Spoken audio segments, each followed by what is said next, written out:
Brad, di ba manaay mo tayong lulo sa una? Oo. Grabe tong lulo mo salom sa una. Musalom sa alas 7 sa buntag. Mutunga og alas 12 sa udto. Matagpaw lagi may gulat lagi kay dugay kay mutunga. Grabe utong na siyang lulo, no? Ay, Di basta-basta. Kuyawan yung istoryahan niya. Yung lulo di ay. Ano day? Ano day lulo nimo day? Wala ka to yung lulo sa kong lulo ay. Ano Ya. day lulo nimo? Kung sa mo to yung lulo niya, mutiglo mo kalas city, mutunga kalas 12. oh. Oh, Ako, yaman. 5 ka oras.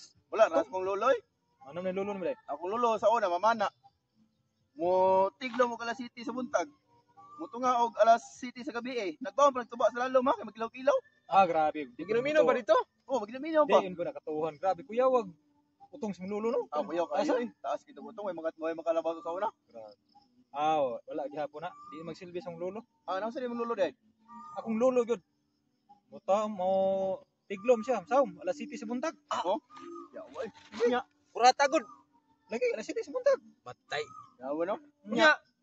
Asa nang luloy mo ron? Ah, antong karon missing. Way tunga-tunga. Da, Kita di na yung sa tudopita. Diha lang.